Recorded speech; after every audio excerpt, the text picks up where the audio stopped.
Hello everyone, this is CJNovo992 and today we're back for another brand new video. In today's video I'm sort of taking requests. Right now, I'm a bit like a jukebox and no, I can't play that one people, as we're here for a sequel to the Ross Wilson video, because after I discussed that video, we obviously spoke about the failings, what's been happening under Ross Wilson, the failings as a football club. We briefly mentioned the transfers. That's one of the main purposes of a director of football, and I mentioned that had more misses than hits, and a lot of you guys in the comment section below say that it would actually be very interesting to see those hits and misses and break down the transfers that we've seen over the last couple of years under Ross Wilson and obviously as a football club. So that's what we're here today, ladies and gentlemen. I always try and bring you what you want to see, so tuck yourselves in, strap yourselves in, because we have a lot to talk about as we're going to go through every signing that Ross Wilson made as director of football. If you do enjoy the content, by the way, please consider hitting that like button or hitting that subscribe button or hitting both. We're trying to reach 60k and both genuinely help the channel out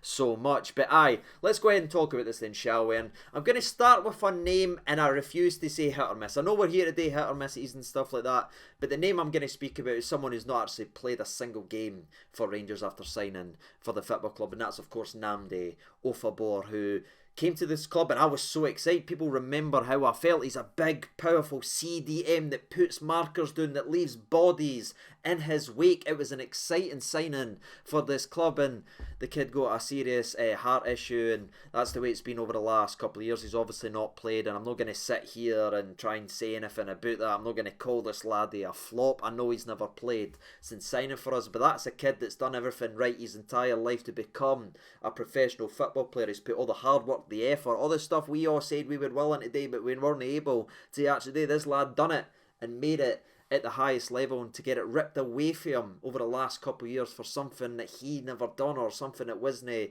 his fault is genuinely heartbreaking. So just getting Nnamdi Ofoborh out the way. Yes, he was signed under Ross Wilson, but I'm not going to sit here and call this laddie a flop. All I can hope is we eventually see him pull on the Rangers jersey, and if not, hopefully he goes on to have a successful career wherever he goes. Now, what's absolutely mental to think about, people, is the next player we're going to talk about who's actually only played one more game than Nnamdi, and that is of course the forgotten Polish fullback Mateusz Zawgowski. That's right, people. Do you remember him? No, because I almost forgot how to pronounce his name, people, and I'm pretty sure I never actually nailed it. But this was a lad who was brought in, again, no way a lot of money or anything for that, but with the hype up from Polish football, we were expected to see a little bit with him, especially with Nathan Patterson going down south. We expected to see him feature and almost filter in with that rotational role with Tavernier, but it's never ever happened. He's played one game against a lower league opposition in the cup, and that is it. He spent the season out on loan, and as far as I can see, he's not performing. Yes, he's played 17 times, but look at the minutes, look at the amount of big games that he's missed. He's expected to be either released or moved on at the end of the season, so I think it's fair to say this one is a flop. But where he's kind of a forgotten man right now, let's talk about another one that's been completely forgotten all about. Remember Bacuna? People remember the Dutch maestro, the man with the exciting highlights, the man that was going to bring creativity to the squad. Yeah, he came and he was gone within 6 months, people. Now, it was rumoured to be paying upwards for him when he first signed, but then it was found out it was a free transfer and we actually made profit on him. It genuinely feels like a football manager move in real life, if I'm honest, but he played just 12 times for Rangers, but in those 12 games he did get 1 goal and 3 assists, so his stats weren't too bad, but he just clearly didn't feature or fit Giovanni's plans, and he's went on to do pretty good things down south once again. But I think we need to label this as a flop, considering the fact he played just 12 games and we got rid of him 6 months later. But there will be an asterisk next step, because of course we made some money on it, but in terms of footballing sense, it's got to be considered a flop. But moving on to the next name, another name I was very excited about, another man who was here for just 6 months, but this time it was actually a loan. Amad Diallo. People, do you remember the excitement of Amad Diallo? Because I certainly did, and it might be funny because if you've not been paying attention to this one, you've came onto it now and you're seeing him on Sky Sports every single week for scoring screamers every week for Sunderland. To think back to Rangers and to be considered in the old wavelength as a flop was quite mental, because that player who's tearing it up for Sunderland should have been here doing that. And despite scoring very early on in his first game, his debut, his beautiful song, it was all meant to be perfect, I think he was mistreated in a way by Giovanni. Sorry if people disagree with that, but we got beat at Parkhead. I think the wee lad who got flung under the bus for that. And aye, despite him looking promising, especially in the tail end of his Rangers career, I think he will always be remembered as not someone who came here and conquered the way he was supposed to, especially with the reputation, especially with the money. But he did leave Rangers grabbing 3 goals. The last month and a half, when he started to bulk up and he started to look a bit stronger, for me, was the player we probably needed and should have been given more of an opportunity. But aye, it never quite worked out for Diallo, so unfortunately we have to label him as a flop. Now, I promise you I'm not meaning it in this order, but the next person I'm thinking about is another flop, people, as we of course have Jack Simpson, who joined for Bournemouth. And to be fair, we were well warned about his faults and his frustrations from Bournemouth fans, but we came up here, we expected some good things, a ball playing defender, and to be fair, I still argue with people that I thought he was very good versus Celtic in one of the games that he actually had to start because of injuries, and I thought he would look good in a couple games. But when you look at his entire work as a Rangers player, the man played just 14 times, grabbing an assist, by the way. But I was quickly moved on at the next again season when it was quite clear he wouldn't fit Giovanni's style and wouldn't make it up to the standard that is a Rangers player. I think it's fair to say it's not been a good start. Now, from one defender to another and from one extreme to another, because I feel like I need to pick the mood back up, so let's go ahead and do it then, shall we, by speaking about the man simply known as Leon Balogun. Someone to us Rangers fans, to a lot of us Rangers fans, we will still argue to this day that he shouldn't have been let go. And no, I'm not getting into it. People, he was begging and hoping to stay in, and we were begging and hoping he would actually stay. But despite me wanting him being in a mix, I'm not going to sit here and say he was a perfect defender or anything like that, but for when he came as a free transfer from Wigan Football Club, came in, headed the post versus Aberdeen, I realised we had a defender, and for me he was solid 90% of the games he actually played. He had so many good games, iffy 1 or 2 performances, but when you look at his breadth of work as a Rangers player, 65 games, vital in the clean sheet record that we actually put in, so many big performances, and he picked up obviously 2 goals and 3 assists. I don't think you'll find many Rangers fans with bad memories or bad thoughts towards this laddie, and I think it's fair to say this is the first for sure hit of Ross Wilson's actual time at this football club. And you know, I'm sort of feeling comfortable talking about defenders right now, so let's go ahead and talk about another one then, shall we? And that is none other by the name James Sands. And yes, it might be a little harsh, because I think if you ask the laddie what's his best position, I think he'd look you directly in the eyes and say centre defensive mid. But the majority of his career he's played centre half, whether it's been in a back 3 or a back 4, and that's obviously what he's done the majority of the time at his Rangers career, as he picked up 40 appearances, by the way. Actually, he played 41 games, son, tune in, but whatever. People, he came here with a massive reputation, expected to do very good things. He had a big insertion in his loan contract. If we wanted to buy him, we had to spend a lot of moolah, and when you sit back, you look at him, was he solid the majority of his time? I'd say so, people, but he certainly petered out as he went. I think his head went as we started asking more and more of the laddie, and he ended up falling away to a player that looked a shadow of himself, completely devoid of confidence and belief. And when you look at £3, £4, £5 million, which was expected to keep him, I'm so glad that Ross Wilson never pulled the trigger on that one. I don't know why we agreed to that potential buy-in, but aye, that is what we've done, as he came here obviously as a loan, and we sent him back early before the entire 16-18 months loan agreement. So aye, it's a hard one for Sands, because I think he was always reliable for the majority of his time, but the way he fell away towards the end with the reputation that he had, do you call this one a flop? Do you call this one a hit? Let me know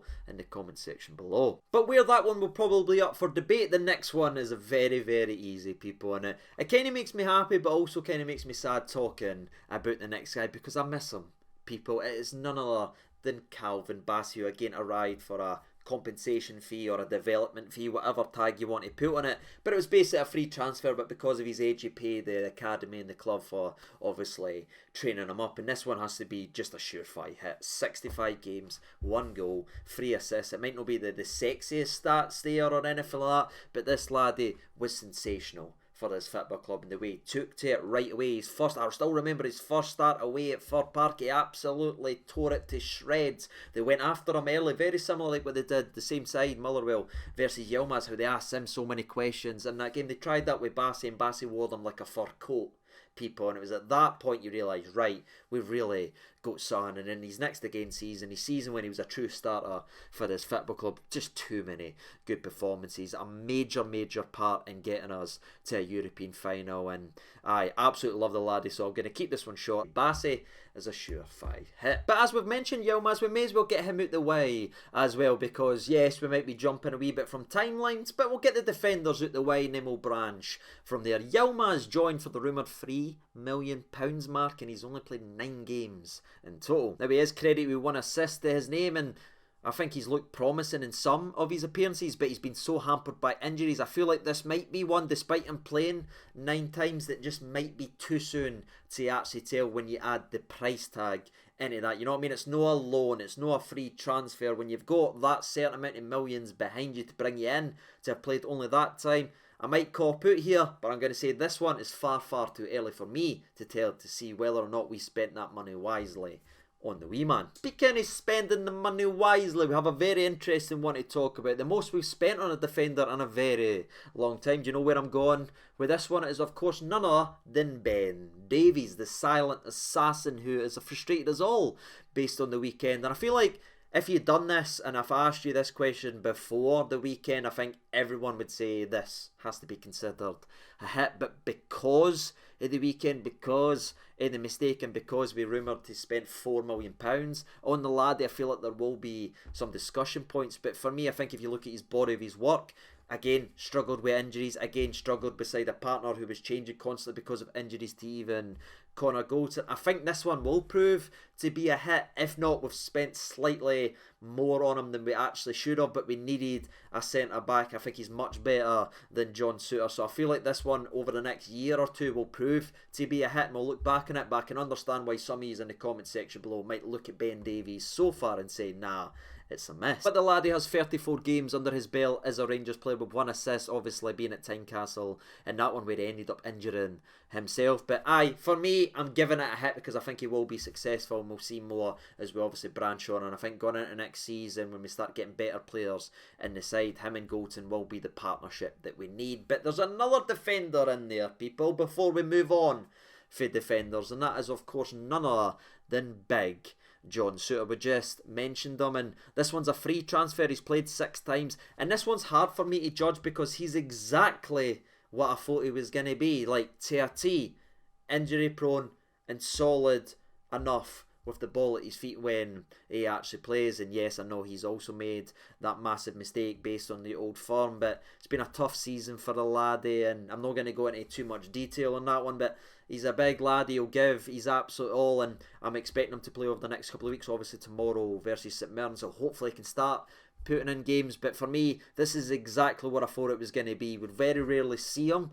but when we see him, he'll be solid enough. So John Souttar for me, I don't know. Now, before I found my rhythm and got into the routine of just speaking about defenders, sorry Diallo, sorry Bacuna and everything like that, do you think, honestly, now that we've finished with looking at the defenders that we recruited under Ross Wilson, do you think we improved our centre-back defence, full-back situation enough during his reign as director of football? That would be very interesting, people, as we finish up with the one and only goalie we have signed under Ross Wilson, Mr. John McLaughlin. So whilst you give me your opinions on the defence, did we strengthen it enough? Down in the comments, I'll give you my opinion on Mr. John McLaughlin, who for me, despite again petering out at the end, has to be considered a hit. He came as a free transfer, played 46 times, he's got 29 goals conceded, he's got 29 clean sheets, and he was a big part of our undefeated season. He had big saves, and it's just so strange when you look at him because he's played well for us until we gave him the top job, you know what I mean? He was very good as a number 2, coming in, playing, sitting back, coming in, playing, sitting back, but when we asked him to be the outright number 1, he just quite couldn't find the same form. Now again, what was in front of him in terms of the defenders, I get it, people, and I completely understand, but I think the meltdown versus Celtic is obviously something you need to look at. Now he did play very good versus Ross County after that game, but that's the last that we've actually seen in him in terms of making consistent saves, and Michael Beales came out today saying that Ross McCrory will be getting the shirt soon, so I think it's fair to say McLaughlin's time at Rangers is probably coming to an end. But if you ask me if this was a success or not being a free transfer given his body of work, I'd give this one a hit. You might shout at me, but for me, he has to be considered a success. And just like I asked you about the defenders, people, that's the one and only goalie we've brought in during our time. So do you, as the 4 years that Ross Wilson was in charge of this football club, feel he improved and strengthened the goalkeeping situation enough during that time? You can let me know in the comment section below. Now the rest of the video will obviously be discussing midfielders and attackers, and we'll look at those areas that he was supposedly strengthening. And I think I'll start with the attackers first, because there's a lot of midfielders and we'll obviously get lost in that. So let's start with the attackers. I'm going to start off with one of my favourite players that's played for Rangers in a very, very long time. You might know exactly where I'm going to go with this one, but I need to start with him. This is a hit for me. It's Jermaine Defoe. 74 games, 32 goals, 10 assists, and the boy barely played any minutes. People, he was a bagsman all his career, and he was a bagsman at Rangers. I love the laddie, pure class. Hate the way that Giovanni chucked him out the door. I feel like he should have got the send-off in front of the fans, but I'll table that for another day. This one's easy for me. I'll keep it short, I'll keep it sweet, just like the man himself. It is none other. Jermaine Defoe was a bona fide hit for me, especially considering the fact that it was free. But he wasn't the only striker who was brought into this football club as a free transfer. No. We had another one who smiles a lot, who gives you heart attacks, but also gives you goals and assists, and that is none other than Fashion Sakala, who's played a whopping 83 games already for Rangers. And in that time, he scored 19 goals and got 15 assists. That's not too bad, especially when you consider how he was used, and a lot of that period, again, was coming off the bench before giving him a bit more of a run since Michael Beales came back in to the actual football club. And Sakala is what Sakala is, you know. I mean, what he brings you in some areas, he'll not give you in others, but it's the exact same vice versa. He just gives you everything that the man's got. Sometimes it's frustrating, but again, you can never look at him and say, oh, he's no tried, or he's down tools, or this. He just gives you what he's got. So for me, I think if you're looking at being a free transfer, very much similar to Jermaine Defoe, I have to look at Sakala, despite him frustrating the life at me sometimes, as being a hit. So is that 2 hits in a row? That's not happened very often in today's video, and that streak will come to a halt right now as we speak about someone else who came to the football club for free, technically, as it was actually a loan. It is none other than Flo Kimberry, who had the best interview after leaving Hibs. You remember that? He basically just set the entire Edinburgh on fire with that interview, basically calling them a stepping stone to Rangers. It was glorious. And to be fair, you know, I like Big Canberry. You know what you got with a laddie and that as well. Again, it was never going to be a permanent situation. He wasn't going to be a Morelos at that time, because Morelos was really good during that run or anything like that. But he did offer us something different, and he did have his moments. So he's almost a forgotten man versus the turnaround versus Braga at home, but he was a vital part in winning that and bringing people into play. And listen, he played 9 times, got 1 goal and grabbed 2 assists, but during that time I thought he gave absolutely everything. Maybe not enough to warrant a full-time agreement, but you could sit and have an argument, would it have been cheaper and better to maybe put the money into Flo Kimberry than it would be to Cedric Itten, who we did spend a couple million on? That debate could be there in the comments, but you look at Flo, you got what you got, but was it a hit? No, because he never done enough to warrant a permanent signing. So aye, sorry big man, but I'm giving you a miss. Sorry people, but a Rangers striker can't score 1 in 9 and get an okay for me. Nah. So we move on, and let's speak about who was pretty much the Kimberry replacement, if you will. I like to call him the closer. Some people call him Ced the Ted. It is none other than Cedric Itten, who again we splashed some money at rumours to be around about £3 million for in that as well, even though I don't actually believe that to be true. But this man played a lot more than 9 times. In fact, if you add 40 to that 9, you get the amount of appearances that he played. That's right, people, we're now playing 4D chess in today's video, and Big said was the closer. He'd come on towards the end of the game, be big, win a couple balls, heed the ball into the corner so Joe Aribo could take the piss out of people. That's pretty much what he was here for. But he did score a couple goals and all that as well. Obviously, you would hope so after playing 49 times, but he scored just 8 goals during that period and picked up 3 assists in that run as well. Again, with the outlay of what he's paid for, was that good enough? Obviously not, but aye, you have to consider him a flop. And I set that up the way it was, people, because I can imagine this one will be interesting to see what you're gauging in the comment section below, because it might split people down. The middle, we have the game changer himself, Kemar Roof, who has played 78 times, has 36 goals, and he has 5 assists. That is 41 goal contributions in 78 games, meaning more than half of his appearances he's either scored or assisted. The game changer, if you will. His stats go up against everyone who's ever played for this football club. He's an incredible footballer that is barely able to get on the park, people, and that's the frustration with Kemar Roof. That's why he probably ended up at Rangers, if you will, because if he was able to stay on the park and be as productive as he is when he's actually on it, he probably wouldn't be coming to Scottish football. But we paid £4 million rumoured fee for a laddie, and that's where the question comes in, because you look at the stats, you look at the games he won, you look at how important he was during 55. This is us screaming hit.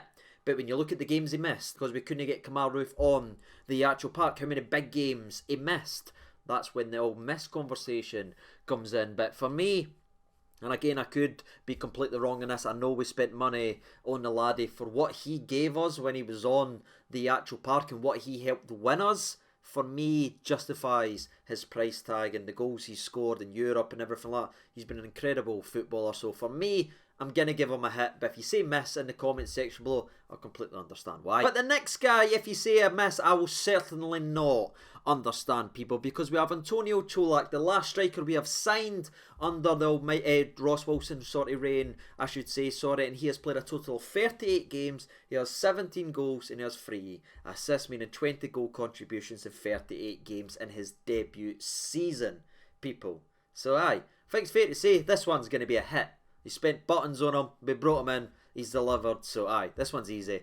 Hit. Now, believe it or not, we still have 10 names to actually go, but that's us finished with the strikers. If you are staying with me, by the way, I greatly appreciate everyone who's sticking in with the actual channel right now. That is the strikers. Do you feel under Ross Wilson's reign as Director of Football, we strengthened the striking situation / attacking situation well enough? Let me know in the comment section below. Was he a hit or miss with the attacking as he was with the defending and goalie? And now we finish with one of the most important parts of the old football part, especially if you want to be a successful Rangers side, the middle. And the first name that comes to my list when I think of midfielders that's been signed under Ross Wilson is none other than our boy Hadji, who has played a total of 90 games in total. That's including his loan where he has 15 goals and 21 assists. People, and some people look at this lad and say this is a flop or a waste of money. He's been excellent when he's been able to get on the actual park. Again, his stats have shown that he has changed games. It was just unfortunate he picked up such a serious injury, and look how much the team nosedived after he went out, especially in the league where it takes a bit of skill and creativity to unblock or unpick the mountain of players that's actually on him. Not a lot of people think like Hadji, and it was shown towards last season since he obviously went down. So for me, despite us spending money on the laddie, again rumoured to be around the £3-4 million mark, if you believe that was actually put out there, I'm actually going to say a hit with this one. He was big during 55, he's had some great moments in Europe as well, scoring goals that's helped us get through and make more money, so he's more than paid his transfer fee. So for me, Hadji is a hit. Another midfielder that we spent money on, however, technically is a winger, but you know, I'm old school when it comes to listing players like that. We have Rabi Matundo, who I expect to see tomorrow versus St Mirren in some capacity, by the way, but in total so far, after joining for rumoured about 3 million, again, I don't know if it is 3 million, but he has played 21 games in total, picking up 4 assists, which isn't the worst stats. I feel like I'm in a very similar situation as I was for Yilmaz, I should say, where I feel like it's maybe too early to tell, because I feel like Rabi could turn that around. I know everyone's gave up on the laddie, but we've seen a lot of Rangers players in their first season struggle and then kick on. This might be the opportunity, and if there's anybody that can get a tune out of him and get him back feeling confident, it's Michael Beale, who's a real good people person and a man manager, if you will. So I feel like Beale will eventually get a tune out of him, but I might cop out here, but I'm going to say it's too early to tell for Rabi Matondo. Despite them playing 21 times, the large majority of them have been substitute appearances, 5 minutes, 10 minutes, 50 minutes here, and here. So I'm going to reserve judgment on the young laddie just yet and hope it turns around. A winger who has played a lot of games, however, is the next player by the name of Scotty Wright. And it's interesting looking at Scott Wright, isn't it? He's played 82 times for Rangers. He has 8 goals and 7 assists during that period. It's not the greatest look around. Now, obviously, he joined his football club with us paying 250k plus sending Ross McCrory to Aberdeen. And it's weird, right? Because he scored a vital goal in a cup final to help us win a trophy. He's had some interesting moments. He's been a solid role player for us, but has he really took it to the next level? Has he grabbed the opportunity? He's played 82 times for Rangers. 82 times for Rangers. For me, no really, and it's a real shame. I feel like he's had moments and he looks threatened to kick on, but he never ever has, people. So I think we'll look back eventually when Scott Wright does leave this football club as an opportunity wasted, especially the amount of games that he actually played. So sorry Scotty, but that's how it has to be. And not taking your opportunities really leads me into the next man we'll be talking about, Bogani Zungu. That's right, people. Do you remember him? Remember the excitement? Addy, people. And he just never brought it to Rangers, despite one decent appearance in his first start when you thought, okay, we have Son. He fell away so weirdly, and he ended up being remembered as being the eldest guy at a party with Nathan Patterson. That's sort of how he's remembered, and it shouldn't be that way, especially when you play 21 times for Rangers. But of course, we only brought him in on loan with the option to buy. We clearly never took up that auction, and correctly so. People, he came on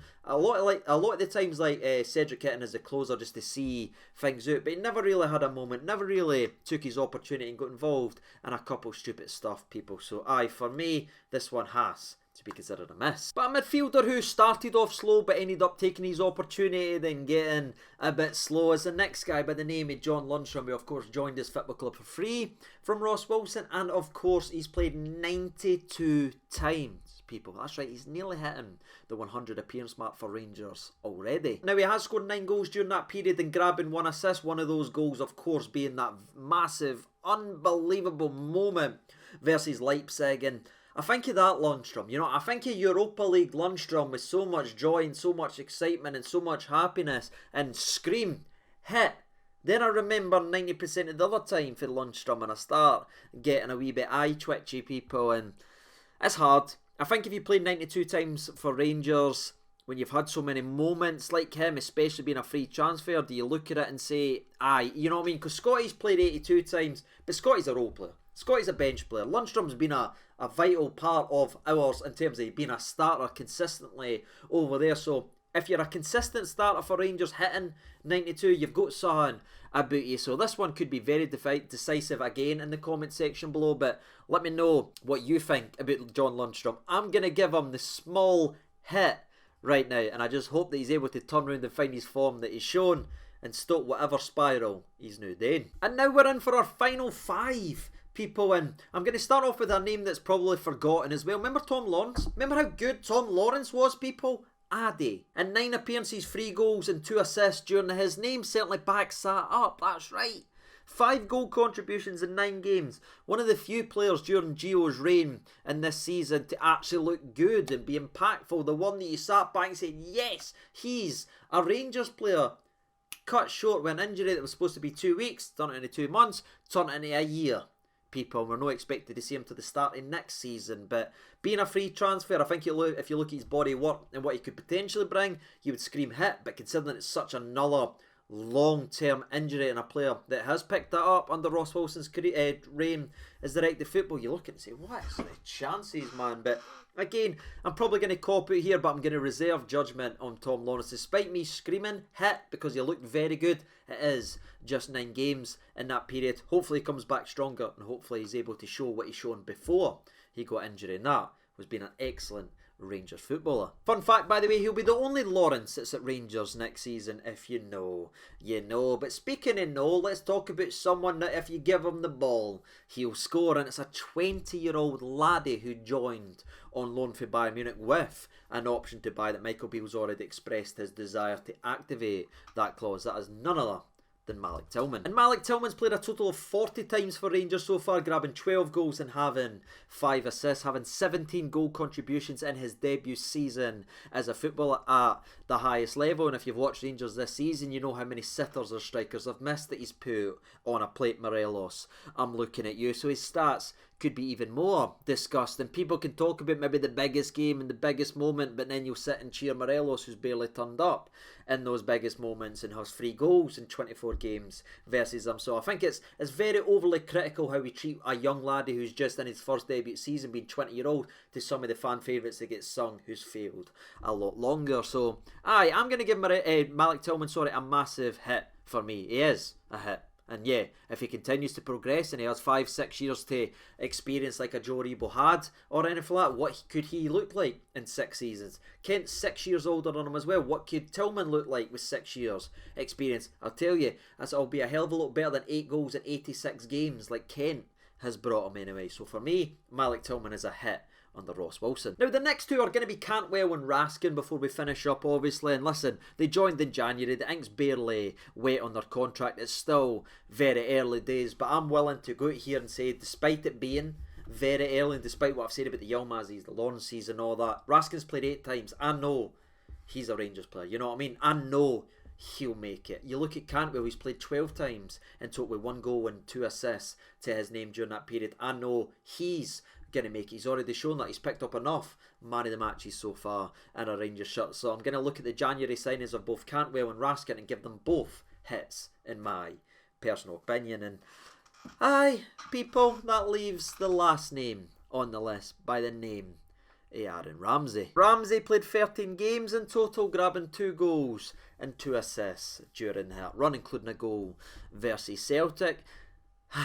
It's just a shame. It just never worked out, did it? I mean, all the warning signs were there. We ignored them to get lost in the hype. I was the exact same. It was a risk. We took it. It backfired. It never worked out. And it's weird because you look at him, he's playing nearly week in, week out for Nice now over in France, playing for Wales week in and week out. Something's worked for him this season. It just never worked. But looking at our medical department, do you blame it?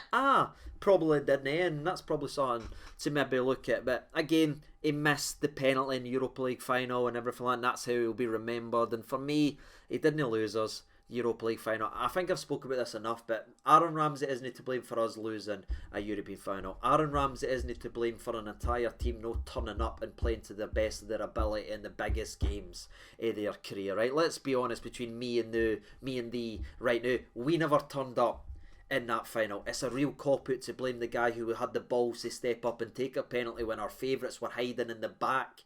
People, the guy just came off for the bench, barely touched the ball. He was willing to be a guy for Rangers. He'd hit the exact same penalty as Tavernier to a trajectory, the exact same as Tavernier. The feet of the goalkeeper just caught that one where it didn't catch Tav. Fit boss, fine margins. To blame him is a real cop-out in my personal opinion. And I think you saw that with his emotion at the cup final and that he barely wanted to touch the trophy because he felt like he let the supporters down. I'm no for that, people, or anything like that. But if you look at it in terms of hits or misses, was it success at Rangers? Obviously not. He didn't play enough, people, and he missed so many big games, and obviously he'll be remembered for the miss and everything like that. So Aaron Ramsey has to be considered a flop. But that is it, ladies and gentlemen. Sorry, I don't know if anyone's still going to be here watching today's video. If you are, drop in channel legend in the comment section below. That would be sensational, just to see who really watches to the actual end, because I feel like this video's went on far too long. But I'm going to wrap up there. That is Ross Wilson's transfer history as being the director of football at Rangers.